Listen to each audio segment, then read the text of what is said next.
Hey, everybody, on the show right now, we have Joe Eisman, who... Sorry, there's no N at the end. Oh, just sorry. Eisma. Sorry. You said the Heisman thing, and then it went into my brain. Yeah, sorry. No worries. I even went out of my way. Damn it. Joe Eisma. Yeah. Probably best known to me for doing Morning Glories, which is a totally nutbar comic that's amazing. Yeah. How are you today, Joe? I'm great. Thanks for having me. Awesome. Well, I have a few questions. I don't know. I'm just going to start. I'm a little flustered first thing in the morning. My bad. No worries. As a comics creator, did you ever think that you would work on Archie comics that people actually like? Yeah, it's really weird. I actually never did. If you would have told me when I first started out that, I'd be working for Archie, I would have just kind of looked at you weird. But, because, this was the Archie were comics that my sister read. Right. And, we would get them at the grocery store. So they were always around my house. But I never would have thought that I would have ended up working on them. And it's great because, I tried out the reboot with Mark and Fiona when they started, and I was just like, okay, this is really good. So I was more than happy to be part of it. So Archie comics have this super distinctive look, that everybody's used to from the grocery store. You see it every time you buy whatever. How do you approach something that has such a definitive look, but trying to put your spin on it? Yeah, the Archie fans, the really hardcore ones, will not hesitate to let you know that you're not doing their Archie. Right. It's kind of funny. I'll have people come up to me and just slam their hands on my table. That's not my Archie. And I'm like, I didn't do anything to your Archie. He's still there. But so that part's a little nerve wracking. But my approach is, stylistically, Fiona kind of set the bar. She kind of set the style for that particular reboot of the universe. So within that framework, I just do what I do, and I love humor and exaggerated facial expressions and crazy situations for characters to end up in. So I just play that stuff up within that kind of style. Nice. Yeah. So going to Morning Glories, this is a super dark book. It's really weird. It's super creepy. It's a very dark book, but visually it has a very kind of light, pastel, airy tone. What made you decide to set such a divergent visual tone from the actual book? Good question. Really early on, when we started the development of this book, it was Nick and I, and we put the team together, and we were looking at several different colorists. And the colorist we ended up with, Alex Salazzo, the one that, kind of ended up defining the look of the book, a lot of that comes from him. I mean, I got to the point where I got to leave my lines super clean, super open. I didn't spot any blacks because I knew Alex was going to go in there and do his thing. He is a master of in-comic cinematography. He could just, the way he lit everything in the first 25 or so issues that he worked on, I mean, it really set the tone for the book. So what I was kind of going for was sort of stylistically what I liked. I love Don Bluth animation, Secret of Nim, American Tail, to kind of bring that sort of approach. You're watching not a kid's cartoon of it, more like an adult oriented cartoon, but within that kind of style. That's awesome. Yeah. So when you're working on this book, was there ever a moment when you got the pages and you read something and were like, oh, that's super messed up? Oh yeah.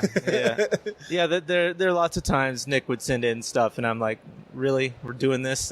But the way when we were in regular production, I would get the scripts and I would read them first as a fan because I like Nick's writing. I actually like the story, as a fan of Morning Glories. So that was fun. And then immediately afterwards, I have to go back and reread it with my artist hat on and how the F am I going to draw all this?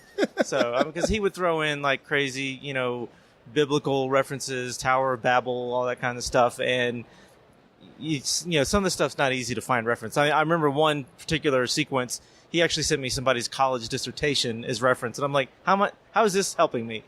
You're like, I'm not going to read this. Yeah, exactly. It's I have to read your scripts. Come on.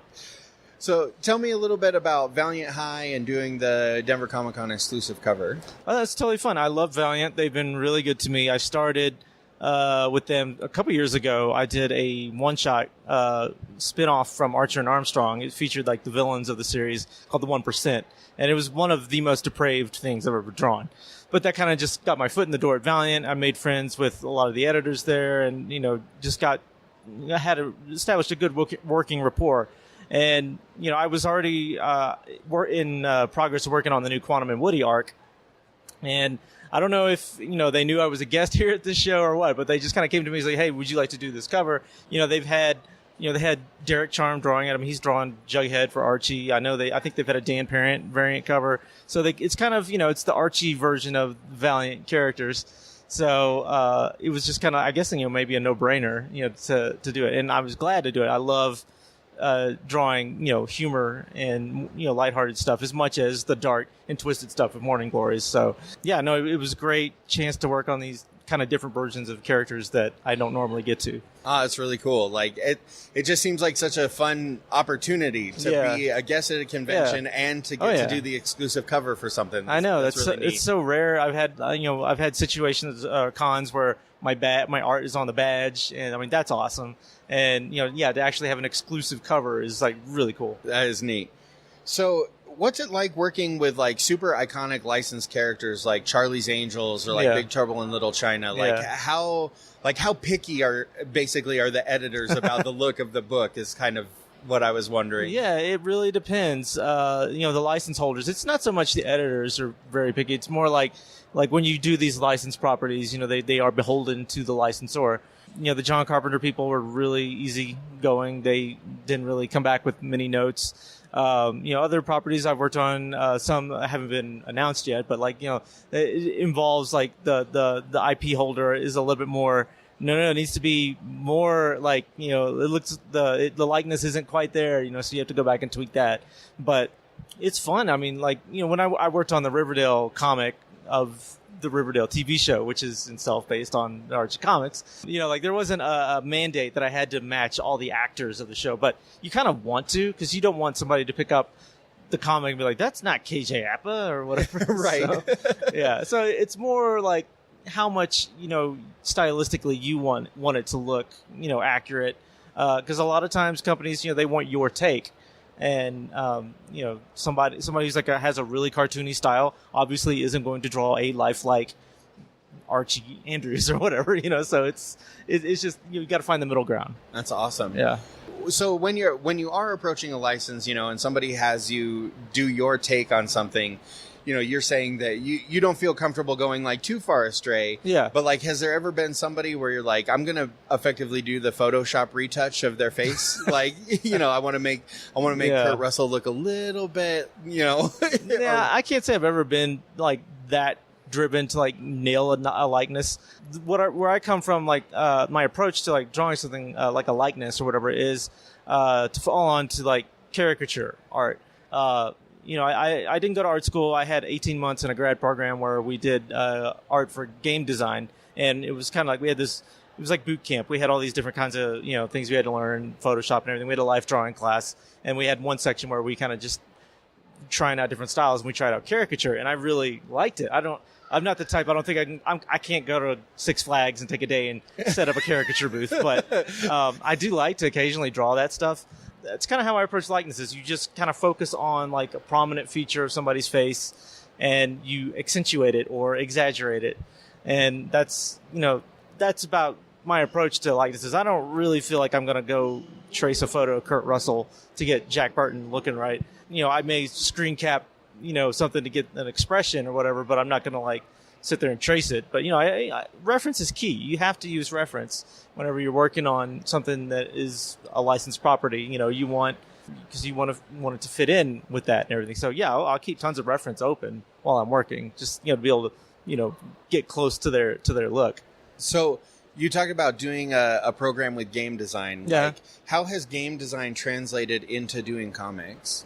It's weird.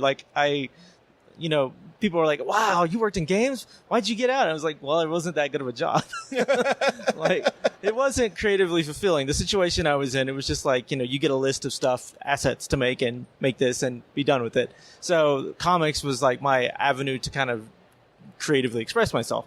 But that said, a lot of the training I got in games, I learned Photoshop 14 years ago, learning how to make games. And now that's key to my process.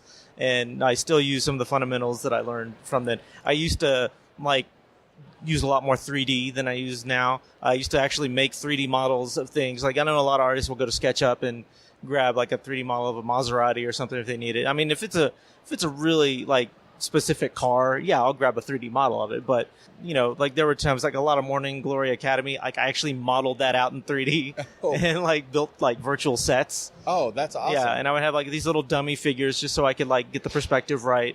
And I would lightbox that. I would like put a grid on everything so I would know proportion wise. And so like that was kind of key to my style for a while. But, you know, you branch out, you try different things, and, you know, sometimes you use stuff more or less than you had before.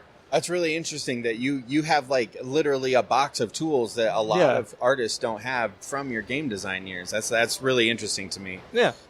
Is there has there ever been like a moment where you're just like, man, I could take this Morning Glories model that I've made and make like a crazy Morning Glories game? Oh, I would love to. I think it'd be awesome. I would definitely think it would be in better hands at someone like Telltale or something. Like let an actual developer, you know, like work on it. I mean, I've got plenty of friends. I have a friend who's working on the new Spider-Man game that's coming out this fall, and you know, so yeah, I would love like, you know, I know how like the big development houses work, and I know like how crazy the hours are. So like, you know, I wouldn't want to like foist my like make my comic a game or whatever. But I would love it. It's one thing that Nick and I were really wanting to happen. I mean, we still want a TV show to happen. You know, we'd love a game to happen. But yeah, I mean, if I doubt they would, but if they asked like, do you have any assets we could use? I'm like, I've got all of this stuff. Yeah, so, that's awesome. Yeah. Like as we wrap up, like. What kind of things are you working on now, and how can our listeners find you so that they can enjoy the things that you make? I've got a ton of stuff coming out. I've got Charlie's Angels with John Layman is actually coming out in I think 2 weeks, the end of June. It's a 5-issue miniseries set in the original cast timeline in the 70s. John's mandate to me when we started this is like, Joe, I want you to feather the F out of the hair in this book. So it's going to be... It's very 70s, but with John and I, there's a lot of humor. It's not a jokey book, but there is some humor in it. And it's, you know, it's throwback, you know, 70s style action and everything. So that's coming out. I'm doing an arc of Quantum and Woody from Valiant, which I mentioned. And I'm also working on Jughead the Hunger with Frank Thierry. I draw half of that book, and it's some of the craziest stuff I've ever drawn.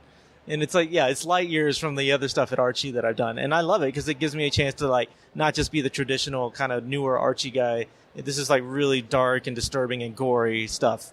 With amazing Francavilla covers too. Oh, yeah. Those are rad. Yep. And how can our listeners find you? Oh, yeah. On social media, like across like Instagram, Facebook, and Twitter, I'm Supa Joe, SUPAJOE. Awesome. Yeah. Well, thank you so much for your time. We really appreciate it. And keep it up, man. I love your art. Thanks a lot. Appreciate it. Thank you.